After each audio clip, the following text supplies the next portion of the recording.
Beer and Bread is an exclusively two-player game in which players are competing to see who can produce the most beer and bread. Setup: lay out the board between the two players. Shuffle the beer and bread cards together into a single draw deck and place it here. This space will be the discard pile. Organize the resources into 5 piles. Place the white year marker on the first space of the calendar track. This is your round tracker. Choose a starting player and give them the windmill. How to play. Before we dive in, should you need it for reference while playing, there is a handy round overview on the back page of your rulebook.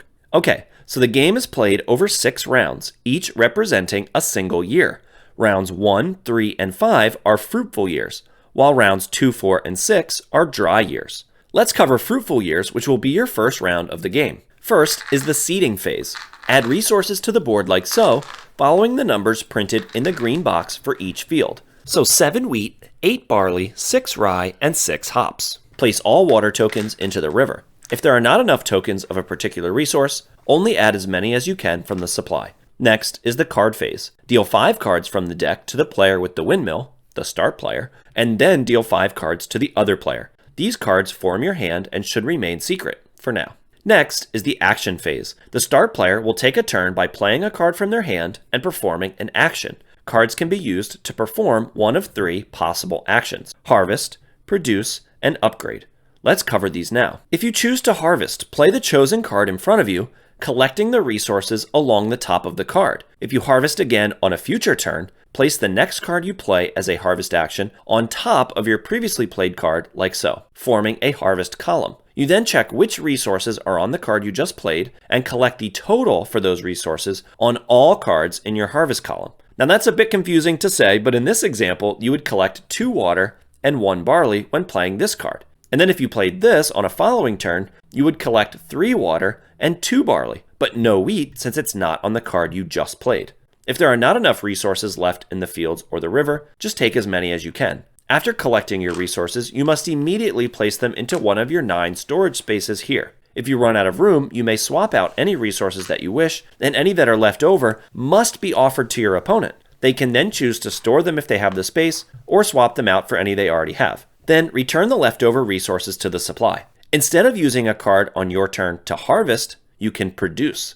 Play the chosen card face up to either the bakery if it's a bread card, or the brewery if it's a beer card. Then, reading the recipe, spend the necessary resources from your storage by returning them to the supply. If you do not have the resources available, you cannot play the card. After spending your resources, flip the card face down, but leave it in that space for now. This card is now considered sold. Your bakery and brewery can only hold 1 card each, but we can clear them for use again with the last possible action. So instead of harvesting or producing, you can use your card to upgrade. To play the chosen card as an upgrade, slide it under the board in the appropriate matching space with just the upgrade text visible. There's no limit to the number of upgrades you can have in each slot. All of the upgrades are pretty straightforward, but there is a guide on pages 10 and 11 of your rulebook should you need it.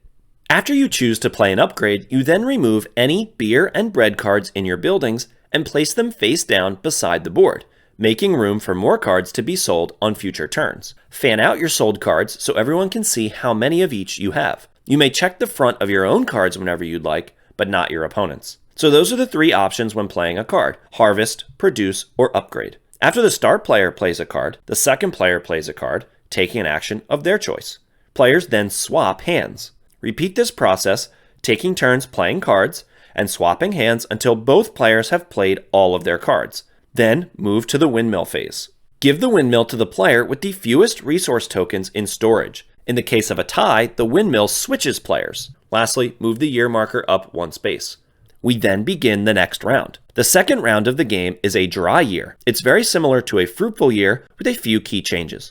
First, the seeding phase. Reseed the fields, but this time, use the number in the red box instead. So refill to a maximum of 5 wheat, 4 barley, 4 rye, and 4 hops. If for some reason there aren't enough of a resource in the supply, place as many as are available. Resupply the river with any water tokens that were in the supply from the previous round. Next is the dry season card phase, which differs slightly. Rather than drawing 5 cards from the deck, pick up the cards you played for harvest in the previous round to form your hand. Then, starting with the windmill player, fill your hand to 5 from the deck. After both players have 5 cards, place 3 cards from the deck face up as exchange cards.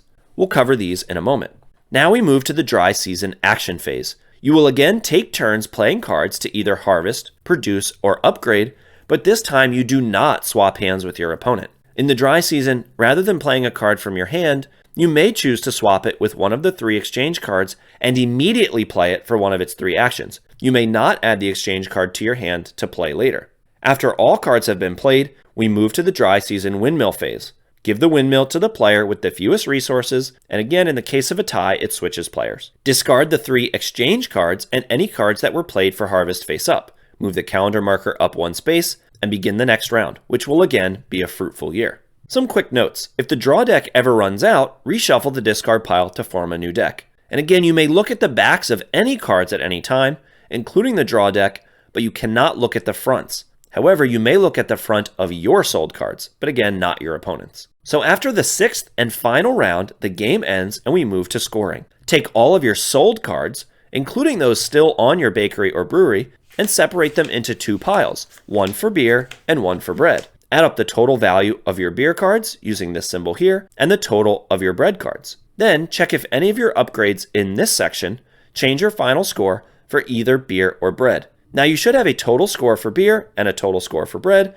In this case, we scored 18 for beer and 20 for bread. The lower of the 2 is your final score. In this example, our final score would be 18 since that is the lower of the 2. The player with the most points wins. In case of a tie, the player who has the higher score for the other type of good wins. Tied still, and the player without the windmill wins. If you found this video helpful, it really helps out the channel if you hit the like button down below. And if you're looking for other great 2-player games, you can check out our playthroughs of Agricola All Creatures Big and Small and 7 Wonders Duel.